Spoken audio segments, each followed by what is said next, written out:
Hi everyone, welcome to a special edition of Workout Wednesday. As many of you know, Workout Wednesday is all about doing more in 24 and helping you prospect and put your wheel of life together, making sure you have balance and enjoy all of the things that are important to you for your business, for your family, for your travel, for your health and wealth. And in doing so, we have, as many of you know, Sharon Qualls here with us. And Sharon had an unbelievable sale at the end of January. We knew about it back in about October, but we all kept quiet because it was something very special. And of course, being the highest sales price on the Boulevard is very special. But how the story behind the entire process to me is more meaningful, and that's why we have this special edition. So thank you for joining us, Sharon. Thank you. Thanks for the invitation. We are all so excited, and I love how everybody has celebrated you from every office. Of course, your Beaches office, but all of the other offices, and everyone is just, even from outside the company, are so proud of you. Yeah. Let me start with asking you, so how did you connect with this buyer? So my connection was through a referral. I had worked with a client for about a year and a half, and over that period of time I had bought 2 homes. They bought 2 homes with me, and the client on this particular deal was friends with them, and they both would talk about the purchases of the other. Okay. You know? So, and the process of that and the journey of that, of getting 2 homes bought in a very short period of time. So I think there was a level of trust that was created between the 2 friends, and then sharing the journey that they'd been on with me, so that it created a level of trust. Okay. But your sphere of influence, it's important to have that relationship. Definitely sphere of influence. And you know, it was a wonderful journey with the other client, and this client coming from that was just kind of miraculous. So you obviously were valuable to them, to both of them. Yes, and me too. Yes. So when this buyer came along and told you what they wanted, and there was nothing available to meet their needs, what did you do? Yeah, so there was obviously a specific criteria that was wanted. And so my process with that was first thing I always do is set up a subscription, with input in the filters that's people want. So a saved search type of. Yes. Okay. So listening to, really listening to what it is they want. So when you weren't finding anything and you had the saved search set up, you how did you decide to address the lack of inventory? Yeah, so I one of the things I did a couple of things. One thing, I reached out to luxury realtors within our company, and actually outside of our company, a couple of them. And so I reached out to people that may have something on waiver, or something coming soon, but it's not even on the MLS yet. Right. So I did a little bit of that. So then that was stirred that pot a little bit, so people know I was looking. I remember that. Yeah. I remember us talking about that. Yeah. So, and then there was this one area that was identified that I did 10 handwritten notes. There was 10 homes in this area, and turned up a really spectacular home. And it got as far as me asking the potential seller to sign a, one-time showing agreement. So then I got real for that family. And they discussed it, and they decided they would need to wait maybe a couple more years till their children graduate from high school. Okay. So that didn't turn out. And then a home came on the market 2 homes actually came on the market that we got pretty far along in possibly buying. And for various reasons, those 2 properties didn't turn out. And the assistant to my client said, they want to be here more than ever now. And I'm like, okay, that's my charge. Yeah. Okay, how am I going to do that? And I was leaving for a 3-week vacation. Wow. When I got that message. So I went to the MMT. Okay. All right.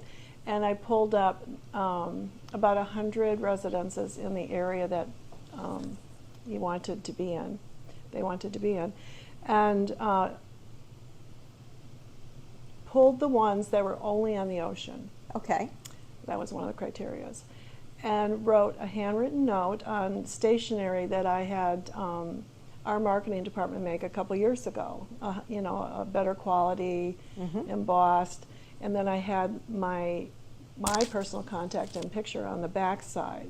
Okay. I find it tacky to put a business card in, yes. So I did it that way, right? But that's a ninja way to have that all together with your information on it. So the note was the same to everyone. It was very brief. Of course, one of the mini paragraphs was that I have a vetted cash buyer. So that it's probably tickle. like, oh, okay.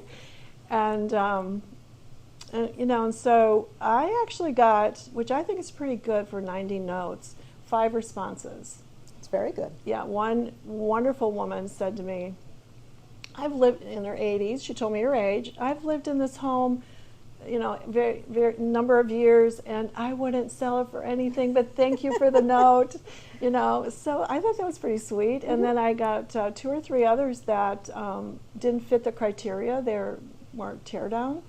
And we had those conversations. And then this one, which is the perfect house for this client, the perfect house. Aww. From top to bottom, in and out. Just they got the nota, they contacted their realtor that they'd used before, and started the process of the journey of to the sale. And you were on a 3-week vacation.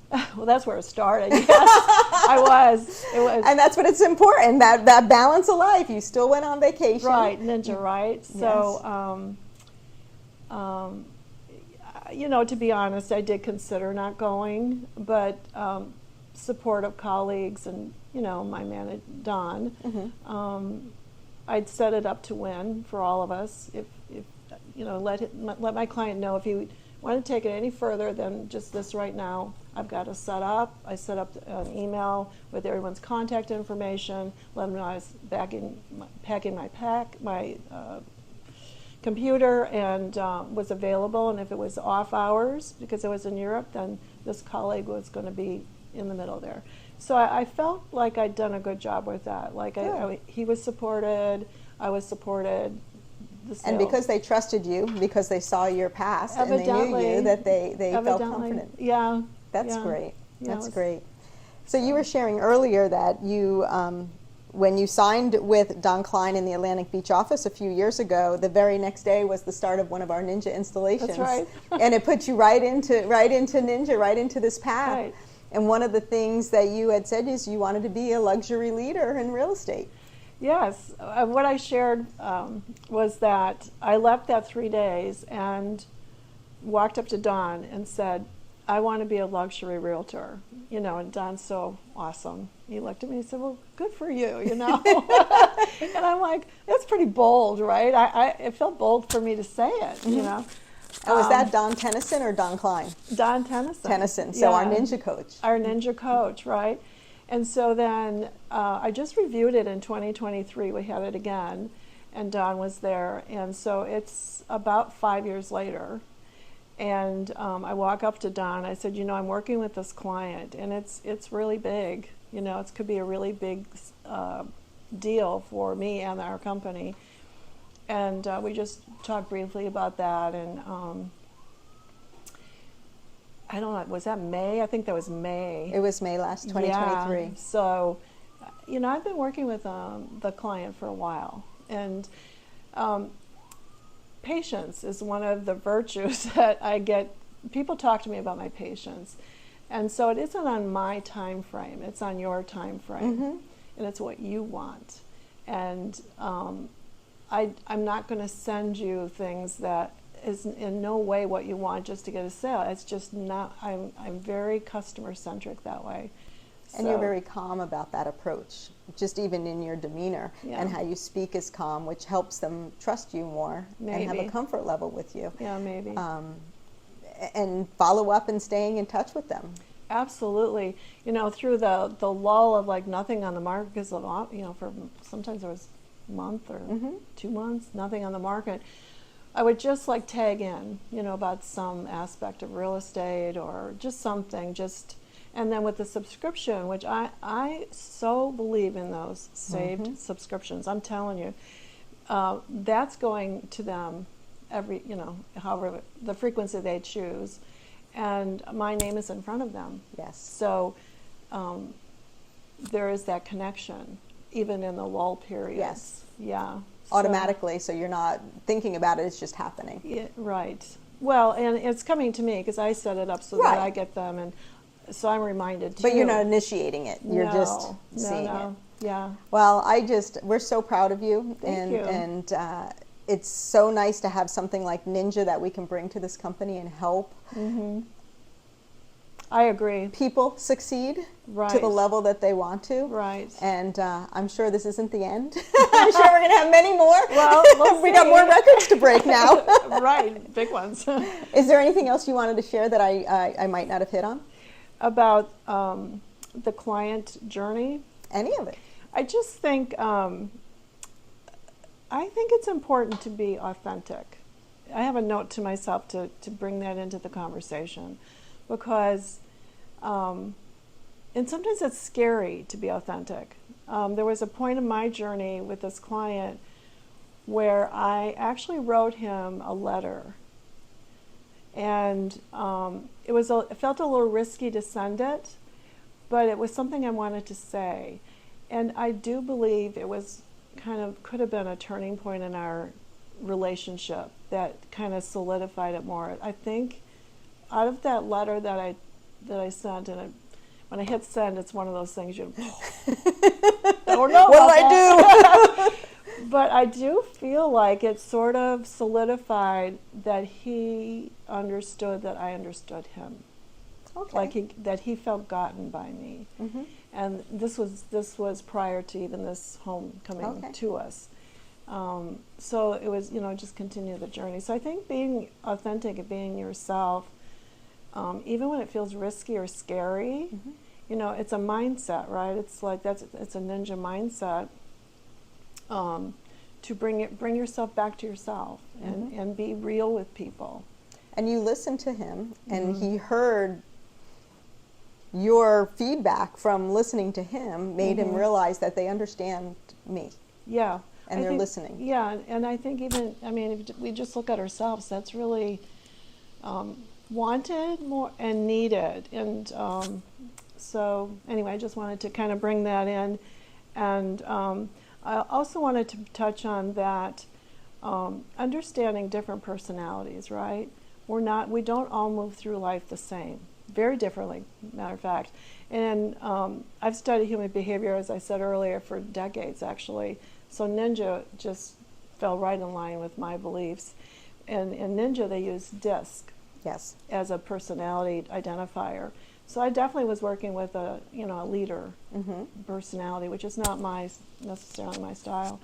So just remembering that, right? So when you obviously run into some tough conversations, that it isn't personal to me. It's the style that person moves through life with. So I don't have to take it personal. And if I do take it personal, I need to go adjust my thinking and come back. Yes. And don't respond until I've adjusted that way. And in business now, a lot is done in email and texting.